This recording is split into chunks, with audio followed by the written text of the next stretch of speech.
Une death arrive sur le Bitcoin. À quoi faut-il s'attendre? C'est ce que nous allons voir dans l'analyse du jour.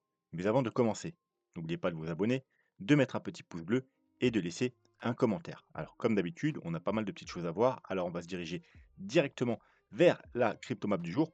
Et ce qu'on peut voir, c'est qu'elle est assez mitigée, mais il y a quand même plus de rouge que de vert. Dans les gagnants, on a AAV qui nous fait 10% et CRV 5%. Sinon, le reste, hein, c'est du UNT aussi 5%. Sinon, le reste, vous voyez, c'est entre 1 et 3%. Il n'y a rien de folichon. Et dans les chutes, c'est pareil, hein, c'est pas des grosses chutes, hein, c'est entre 1 et 5% sur l'ensemble des altcoins. Le dollar, c'est plutôt bien. Voilà, il fait ce qu'on attend de lui, c'est-à-dire il a eu son petit rebond et là, il commence à rechuter et potentiellement, va réintégrer. Alors nous, c'est ce qu'on veut, hein. Alors là, on est en weekly, hein. On veut qu'il reconfirme, ici, hein, donc clôture, puis bouillie de confirmation et puis qu'ensuite qu'il dirige tranquillement vers ce gros support, hein, la petite trendline ici et qu'il prenne son temps pour laisser au Bitcoin, le champ devant lui pour avoir une nouvelle jambe haussière, hein. Et ce qu'on veut pas, au contraire, c'est que, voilà, il commence à remonter et puis à recasser des niveaux importants. On l'a pas vu hier, vu qu'hier on a fait une vidéo, un peu spéciale, on va jeter un œil sur le, CME, futur, gap. On n'a pas ouvert de nouveau gap cette semaine, ce week-end, donc on est tranquille, hein. Le dernier gap a été comblé. Le gap là, il lui reste quelques jours, 2 ou 3 jours avant, qu'on ait plus trop à s'en occuper. Pourquoi? Parce que comme vous savez, sur le Bitcoin, plus de 90 des gaps sont comblés et dans ces gaps, 80 sont comblés dans les 2 semaines qui suivent l'ouverture du gap. Seulement, aïe, ça va bientôt faire 2 semaines, dans 2 3 jours. Donc ensuite, bah, on le garde de côté, on l'oublie pas, mais ensuite on a plus de statistiques. C'est-à-dire, il peut très bien être comblé, la semaine d'après, un mois plus tard ou 6 mois plus tard au prochain bear market. Voilà, donc c'est plus quelque chose qu'on doit surveiller, très attentivement parce que après il peut être comblé, n'importe quand. Voilà, on sait qu'il y aura de très grandes chances d'être comblé un jour, puisque c'est pas un gap de rupture, en général, pratiquement que les gaps de rupture qui sont pas comblés un jour, mais on ne sait pas quand. Voilà, donc après voilà, on va pas trop s'en occuper. Il reste quand même, de 2-3 petits jours à surveiller. Et ce gap se trouve aux 96 765 et on a bien entendu aussi un gap aux 91 000 pareil, hein, qui remplit plus les conditions, qu'on n'a plus non plus à surveiller.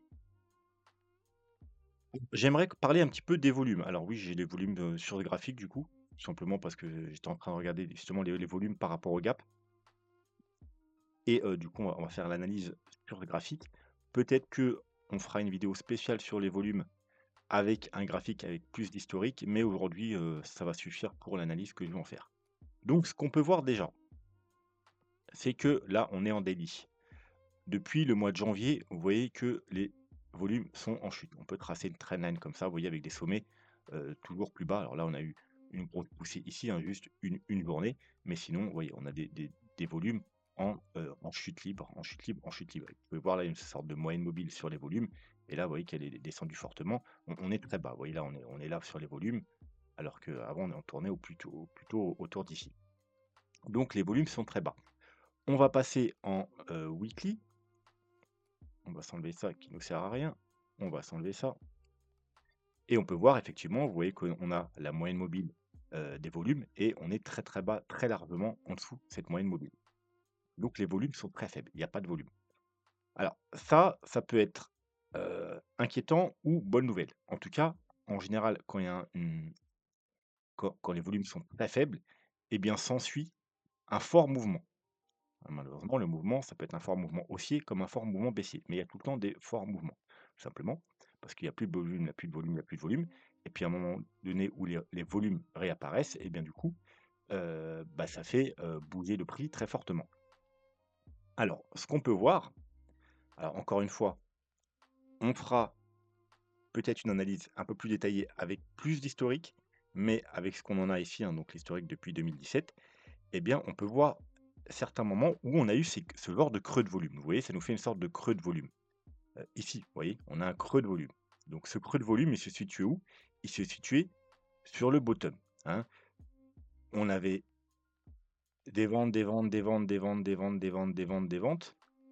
Une grosse capitulation ici, vous voyez l'énorme bougie, hein, je ne sais pas si vous la voyez, l'énorme bougie là. Et ensuite, plus rien. Bah, plus de vendeurs, hein. Ils ont capitulé, il n'y a plus de vendeurs. Tous ceux qui ont dû vendre ils ont vendu, il reste que les, holders long terme, les plus forts et il y a plus de vendeurs et il y a pas encore d'acheteurs non plus, vu que c'est la panique. Donc peu du volume. Ici, là, presque plus personne vendait et presque plus personne n'achetait. Nous, on achetait, mais on n'était pas beaucoup à acheter et les gens, ils vendaient plus parce que, voilà, ils avaient déjà tous vendu et ils avaient capitulé ici, ils avaient pas vendu dans la chute et donc ça a créé un creux et lorsque les volumes sont apparus, donc les acheteurs sont apparus puisque les vendeurs, il y en avait plus. Donc c'est les acheteurs qui ont apparu. Dès on a commencé à confirmer, vous voyez, joli petit W, confirmer, tac, tac, tac, tac. Les acheteurs réapparaissent et du coup, ça enclenche un mouvement haussier et un retour des volumes. On peut voir un autre creux de volume ici, vous voyez, un petit creux de volume. Et là, on est sur un top. Donc là, c'est l'inverse. Les acheteurs, les acheteurs, les acheteurs, les acheteurs. Et au bout d'un moment, bah, il n'y a plus d'acheteurs parce qu'on est très haut, les gens, ils veulent plus acheter. Et des nouveaux arrivants, nouveaux arrivants. Le flux de nouveaux arrivants diminue, parce que bon, c'est pas à l'infini non plus. Le prix commence à être très élevé. Il n'y a plus d'acheteurs. Les vendeurs, il n'y en a pas encore trop, parce que ils espéraient to the moon. Et du coup, à partir du moment où ça commence à faiblir, des petites confirmations baissières, eh bien, là, les vendeurs réapparaissent, regain du volume, retour du volume, chute du prix. Et là, on peut voir aussi qu'on a encore un petit creux, hop, ici, dans le volume, sur le bottom, même chose, un peu qu'ici. Les vendeurs, les vendeurs. Là, il n'y a plus trop de vendeurs. On arrive sur un niveau assez bas. Il n'y a plus trop de vendeurs. Il n'y a pas encore d'acheteurs. Les acheteurs reviennent. Le volume revient. Le prix peut monter. Ici, vous pouvez voir aussi un creux de volume. Un gros creux de volume ici. Pareil, ça monte, ça monte. Plus d'acheteurs. Faiblesse. Hop. Et puis voilà, bon, vous savez ce qui s'est passé ensuite. On a eu une grosse chute du prix quand les vendeurs reviennent. Et là, encore une fois, hop, on a un creux de volume. Et on est sur un bottom. Pareil, capitulation. Il n'y a plus de vendeurs. Et une fois que les acheteurs commencent à réapparaître, le volume reprend et le prix peut monter. Donc, et on peut voir ici, il y avait un creux de volume aussi ici. Regardez, c'est caché par ça, c'est dommage. Est-ce que je peux pas... Bon, bref, vous voyez là, il y a un creux de volume. On ne voit pas, il y avait un gros creux de volume. Pourquoi? Bah, ça faisait plus rien. Il n'y avait plus de vendeurs. Hein, c'était quand on était à 6 000 $ et qu'on a stagné. Et puis, hop, petite faiblesse, tac, tac, gros retour du volume, gros mouvement baissier. Donc, ce qu'on peut voir, c'est que à chaque fois qu'il y a des creux de volume, eh bien, c'est qu'on a épuisé soit tous les acheteurs, soit tous les vendeurs. Et en général, eh bien, quand on est sur un bottom, vu qu'on a éculé, écumé, épuisé tous les vendeurs, eh bien, on n'attend plus que les acheteurs pour que le prix remonte. Et au contraire, quand on est sur un top, eh bien, on a épuisé tous les acheteurs et voilà, moindre faiblesse, les vendeurs pointent leur bout de son nez et le prix chute. Donc, en gros, quand on a un creux de volume, quand on est sur un bottom, eh bien, s'ensuit un mouvement haussier et quand on est sur un top, s'ensuit un mouvement baissier. Encore une fois, on a l'historique depuis le 2017. Comme je vous ai dit, dans une vidéo peut-être consacrée à ça, on fera tout l'historique depuis 2008 pour voir si ça confirme ça aussi dans le passé. Mais en tout cas, depuis 2017, ouais, ça fait comme début 2018, ça fait quand même 7 ans. On a quand même un minimum d'historique. Donc là, on a un creux du volume. Malheureusement, on n'est pas sur un bottom. Hein. Le bottom était là. Vous voyez d'ailleurs, sur le bottom, il y a eu un petit creux de volume. Petit creux de volume, on a écumé les vendeurs, les acheteurs repointent le bout de leur nez, hop, un petit regain de volume, et puis on peut monter. Donc rien d'extraordinaire, c'était un petit truc, mais voilà, il y a quand même le petit truc. Là, le problème, c'est qu'on a un gros creux déjà, c'est pas un petit creux, on a un gros creux, et bah, on est plus sur un top que sur un bottom. Donc, si on s'en tient à ce qu'on a vu par le passé, il y a quand même plus de chances que à la moindre faiblesse, on ait un fort mouvement baissier. Les volumes reviendraient, les vendeurs reviennent, on a épuisé les acheteurs et à moins de mouvement faiblesse, les gens vont se dire: «Bon, double top, voire même triple top, hein, si on considère ça comme ça. Et peut-être que voilà, on n'ira pas plus haut et les gens vont commencer à paniquer, hein. Si on commence à casser des niveaux psychologiques, premièrement les 100 000 $, puis les 95 000, il y aura peut-être une grosse vente. Alors ça peut être soit une grosse correction pour repartir à la hausse, soit peut-être le début de la fin. Mais en tout cas, il y a quand même plus de chances qu'on parte sur un mouvement baissier. Alors maintenant, pour éviter ça, il faudrait, quelque chose, qu'on n'a pas trop fait dans le alors je vais quand même checker, voilà top, vous voyez qu'on n'a pas de creux de volume. Enfin non, on n'a pas de si on a pas de enfin non, c'est sur les il faudrait checker les tops intermédiaires. Bon là, il y a une ouais, il y a vraiment pas un vous voyez même là, il y a eu un creux de volume là, vous voyez sur le top, et après on descend. Et j'ai pas le contre-exemple. J'ai pas le contre-exemple. Un petit creux de volume là, mais sur un bottom. J'ai pas le contre-exemple où on est sur un top, il y a un creux de volume et ensuite ça continue à monter, malheureusement. Mais, peut-être qu'il y aurait sur du plus historique. Donc qu'est-ce qu'il faudrait pour inverser le mouvement et faire que, au contraire, le prix explose à la hausse et pas à la baisse? Eh bien, il faudrait, déjà pas avoir la faiblesse pour pas justement, avoir, des mouvements de panique et des vendeurs qui repointent le bout de leur nez. Parce que là, pourquoi il y a pas de vendeurs, mais il y a pas d'acheteurs, mais il y a pas de vendeurs non plus, hein. C'est pour ça qu'on a un faible volume. Pourquoi il y a pas de vendeurs? Parce qu'encore une fois, comme, comme ici ou comme ici, on espérait aller, to the moon. C'est ce on espère tous. Donc on vend pas. On vend pas, mais au moins de faiblesse, ça va vendre. Donc ce qu'il faut maintenant, c'est que premièrement, il y a pas de faiblesse, pour pas qu'il y ait un retour des vendeurs, mais qu'il y ait une force. Une force, alors ça peut être, des bonnes news qui font que voilà, mais c'est surtout, des nouveaux acheteurs. Des nouveaux acheteurs. Chose qu'on n'a pas. On là, c'est pas des ce mouvement-là, c'est pas des nouveaux arrivants qu'on fait monter le prix ici, hein. C'est nous, hein. C'est nous, c'est des gens soit qui sont déjà dans le marché, qui avaient pris des profits, qui ont remis là ou qui avaient encore de l'argent et qui ont décidé de remettre une pichenette ici ou des gens qui étaient arrivés un peu avant, mais qui trouvaient que c'était trop haut et qui attendaient une correction et qui en ont profité. Notamment, je pense surtout, par exemple, aux ETF, hein. Il y a beaucoup d'ETF qui sont peut-être arrivés en retard, mais une fois arrivés là, ils se sont dit: «Bon, nous, on va peut-être pas OK, on est intéressé par le bitcoin, mais 100 000 c'est trop, on attend une correction». Et là, vous savez qu'il y a eu des gros achats massifs d'ETF, hein, ces dernières semaines. Donc ils ont pas acheté ici, ils ont acheté ici.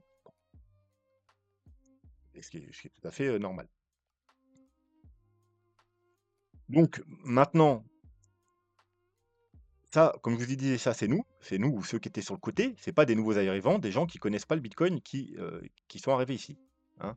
Là, pour l'instant, le bitcoin, ça intéresse personne, hein. On peut le voir, hop, on va sur, Google Trends, tapez bitcoin, vous pouvez taper crypto, vous pouvez taper, des gros échangeurs comme Coinbase, Binance, vous aurez un peu les mêmes données.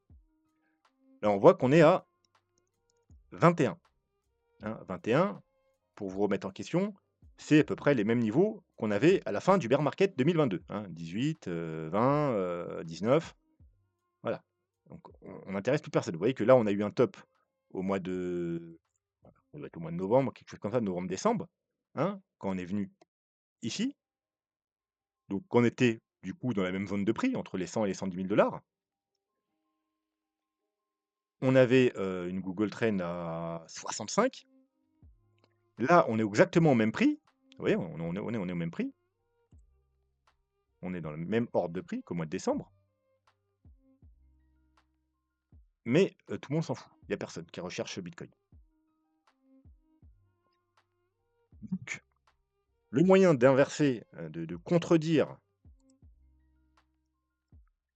ce qui s'est passé à chaque fois qu'on a eu un top ou un bottom, c'est-à-dire un mouvement du coup inverse avec retour des volumes, ce serait que justement, qu'il y ait pas, comme je vous ai dit, de mouvement de faiblesse tout d'abord et qu'il y ait, des nouveaux arrivants quoi, des gens qui arrivent. Parce que pour l'instant il y a personne, hein, on est entre nous, il y a pas de nouveaux arrivants. Moi je vois sur ma chaîne alors bon, Il y a peut-être pas que ça, je sais pas ce qui se passe sur ma chaîne, peut-être je suis shadowban ou quoi, mais en tout cas, c'est très compliqué. Il y a pas de nouveaux arrivants, il y a pas de vues, il y a rien, tout le monde s'en bat les steaks du bitcoin. Voilà, donc il faudrait des nouveaux arrivants pour espérer, contredire, cette petite analyse. Donc maintenant, on va passer, hop, sur le, bitcoin, sur l'analyse plus court terme et on va également passer sur le sujet du jour, bien qu'on pouvait dire que le volume aussi, ça a pris une part importante, donc c'était un peu le deuxième sujet du jour, qui est, les le golden cross. Voilà.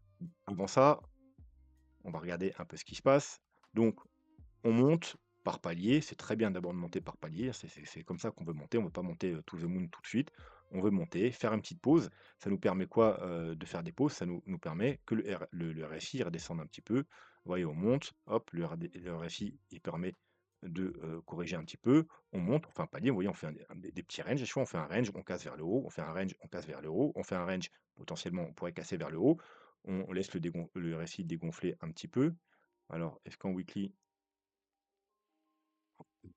il est bien haut, bon, il aurait besoin de dégonfler un petit peu le RSI.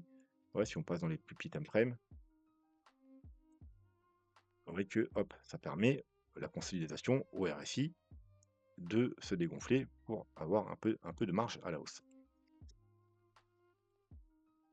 Quoi qu'il en soit, il faut quand même être prudent parce qu'on a une potentielle divergence qui se met en place, hein. Vous voyez que là, on fait un sommet, on fait un nouveau sommet et puis on fait un nouveau sommet. Là, par contre, on a un sommet ici, on a fait un plus haut ici, mais on a fait un plus bas, hein, divergence baissière. Pas confirmé, hein, bien entendu.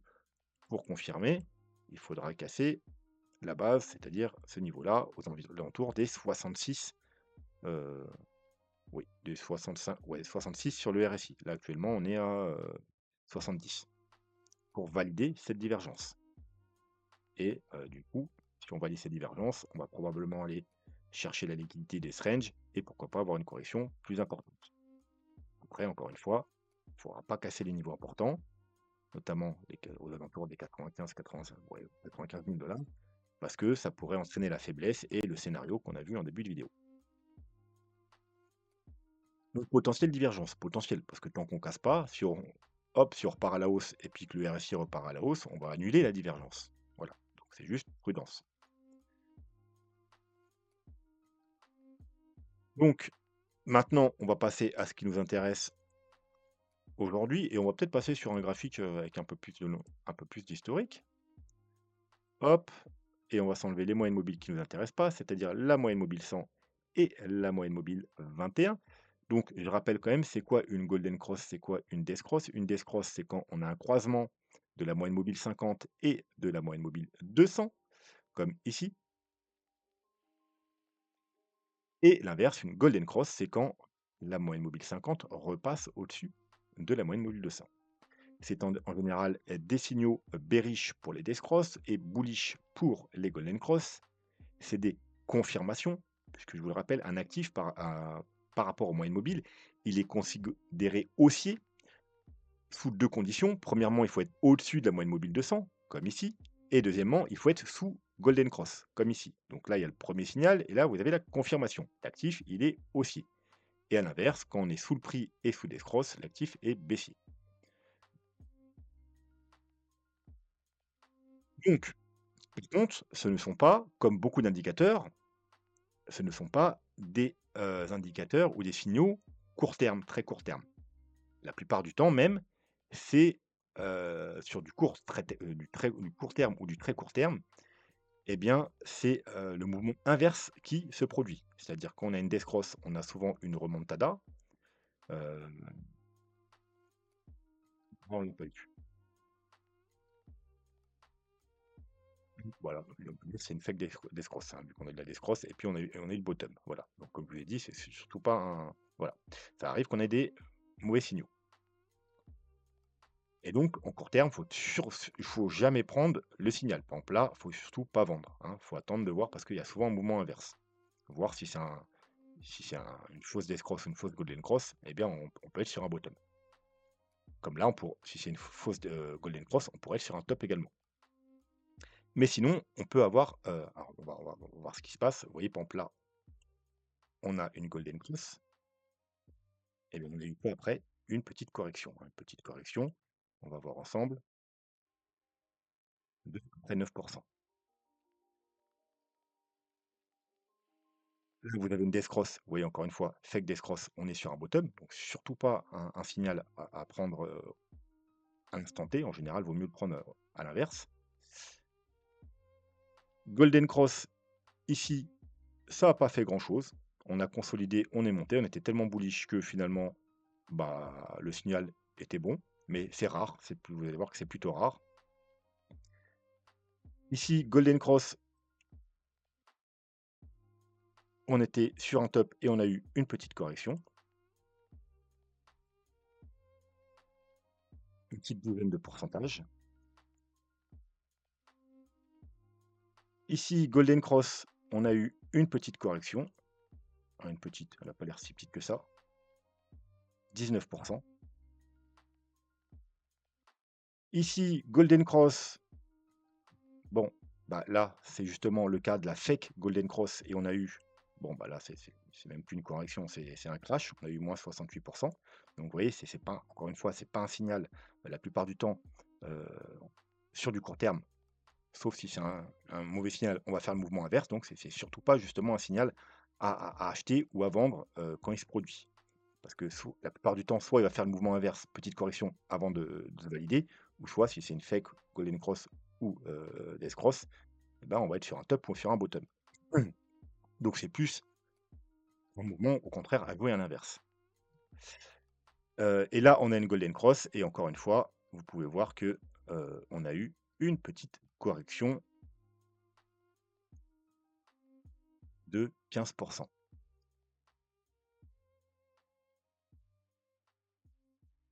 Golden cross, là, ça s'est pas mis en place tout de suite. On a dû attendre 2 3 jours, mais après, on a quand même eu une belle correction de 40.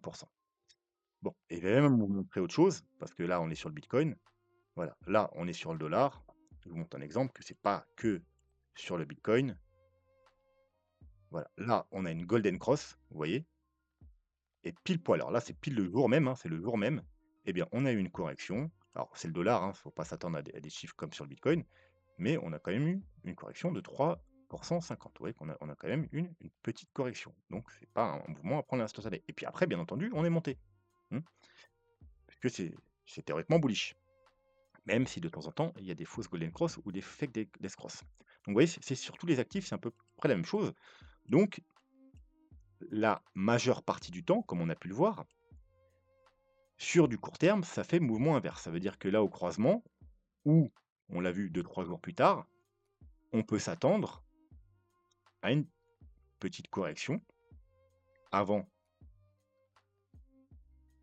hein. Le plus probable, normalement, c'est que quand ça se produit, on a une petite correction et puis ensuite, on a la montée. Voilà. Mais des fois, on a pu voir, même si c'est rare, bah, il se passe rien, on a continué à monter, voilà. Donc je crois que c'est la seule fois que c'est arrivé, hein. Ça, c'est rare, mais ça arrive. Et des fois, eh bien, quand on est sur des fake death cross ou des fake golden cross, la petite correction a lieu, mais en fait, bah, on ne monte pas après, on continue à descendre et puis on est sur un top. Donc en tout cas, la chose à ne pas jouer, c'est jeter ce signal. Parce que dans la majeure partie des cas, il y aura une petite correction sur le court terme, donc autant attendre la petite correction. De temps en temps, ce sera un faux signal et on sera carrément sur un top. Donc là, ce serait le scénario, hein, qu'on a vu en début de vidéo. Et dans de très rares cas, effectivement, heu, comme, merde, je l'ai perdu. Comme ici, effectivement, oui, on va monter tout de suite. Mais c'est les cas le plus rares, donc c'est vraiment pas le cas à jouer. Donc, pour conclure, théoriquement, oui, c'est un signal bullish sur du moyen long terme, un peu comme par exemple, ah, je l'ai plus en tête le nom. Le H-ribbon, voilà, le H-ribbon, c'est pareil. Souvent quand il arrive ou comme les death cross, hein, le mouvement inverse, et bien sur du court terme, ça fait le mouvement inverse, mais ensuite ça se met en place sur du moyen long terme. Voilà, donc faut être prudent. On pourrait avoir dans les jours qui viennent, pile le jour du croisement, quelques jours après, ou peut-être même, des fois c'est un petit peu avant, donc peut-être qu'on va dire trouver le top. une petite correction et normalement, ensuite, d'après les statistiques, on devrait monter. Voilà. Mais n'oubliez pas que de temps en temps, il y a des faux mouvements et que, bah, on est tout simplement, sur un top. Alors, est-ce que c'est voilà, c'est la question serait bonne à poser. Est-ce qu'on a déjà vu une fake golden cross près d'un top? Ça peut être pas mal à se poser parce qu'en général, les fake golden cross, elles ont plus au lieu, d'après ma mémoire, heu, quand on est sur des rebonds, hein. Par exemple comme ça, hein. On n'est pas on fait de nouveau mot plus haut, on est sur un rebond, heu et plutôt là, ouais, plutôt cet exemple-là, vous voyez? Un petit rebond, on est loin des tops et donc mouvement, fake. Heu, Là, par exemple, sur ce rebond, ou plutôt sur ce rebond, on n'a pas eu de golden cross. Est-ce qu'on a eu par le passé une golden cross près des tops? Bah, non, parce qu'en général, la les bull run précédents, on n'avait même pas une fois qu'on avait eu la golden cross, vous voyez, on a une fake golden cross ici, mais vous voyez, c'est plutôt sur le début du mouvement. Hop, fake golden cross, fake death cross d'ailleurs, et puis ensuite la vraie golden cross, ça part et puis on n'a pas recroisé avant la fin du bull market et là c'était pareil, on n'a pas eu, on n'a même pas eu de fake, on est directement venu monter. C'est vrai que ces bull run, hein, depuis les 2 bull run, ils sont un peu moins bullish que les précédents. Il y a des corrections plus importantes, donc on a des death cross, des golden cross, mais c'est vrai que là on n'a pas d'historique, mis à part là où effectivement on est sur un top. Bah, c'est le seul historique en fait, c'est la seule comparaison, hein. C'est la seule comparaison pour se faire. Là, on serait là, hein, vous voyez? On a eu un premier top, on a eu un premier top, on a une correction importante, on a eu une correction importante, on a notre golden cross et là, ben, ça a plutôt, marché, hein, même si on n'est pas allé beaucoup plus haut, hein, le mouvement il a quand même continué. Alors on a eu, bien entendu, notre petite correction, court terme, mais ensuite on est, venu faire un nouveau plus haut. D'ailleurs, Heu, ce serait pas mal en plus, hein, si on serait dans la même cas de figure parce que là, vous voyez qu'on n'était pas encore ici. Donc on a eu quand même encore un joli mouvement haussier derrière, mais on n'est pas allé beaucoup plus haut. Là, par contre, on est déjà sur les sommets, hein, donc si on devait avoir un beau mouvement haussier comme celui-ci, eh bien, ça nous emmènerait, 120-130-140 au minimum, hein, 150 000 $. Donc voilà, étant donné qu'on a très peu d'historique, malheureusement, on n'a qu'un qu'un historique de comparaison, donc c'est vraiment pas, l'idéal pour faire des statistiques. Voilà. Donc, les statistiques, on peut pas s'en tenir au top, on doit prendre toutes les golden cross et voilà, comme on l'a vu, oui, dans la plupart des cas, sur du moyen long terme, c'est bullish. C'est pour ça qu'on appelle ça une golden cross, hein, une golden cross, sinon on appellerait ça une death cross. C'est une confirmation puisque c'est justement l'actif, il confirme qu'il est bien bullish, il est au-dessus de la moyenne mobile de 100, il y a golden cross. Mais voilà, en tout cas sur du court terme, c'est sûrement pas un signal d'achat à prendre, même si on a vu que dans de rares cas, effectivement, on peut monter, directement. Voilà, donc je vais voir combien fait la vidéo pour voir si on a le temps. Allez, 28 minutes, non, on va s'arrêter là, moins de 30 minutes, ça peut être pas mal. Je voulais faire l'update des portefeuilles, mais du coup, on le fera dans la prochaine vidéo, parce qu'on a pas mal de choses à voir, ça va durer un petit moment aussi. N'hésitez pas, si vous voulez soutenir la chaîne, vous pouvez regarder les vidéos ici, vous pouvez faire des petites donations. Utilisez les liens d'affiliation, c'est toutes les plateformes que j'utilise pour trader et investir. Trade Republic pour se diversifier sur les marchés traditionnels. Et le meilleur moyen de soutien à la chaîne, c'est d'en devenir membre. 4 petits paliers. À partir du chaque palier vous donne des petits bonus et le deuxième palier, vous donne accès aux, vidéos réservées aux membres. Voilà, sur ce, moi je vous souhaite une très bonne soirée et je vous dis à demain. Tchuss.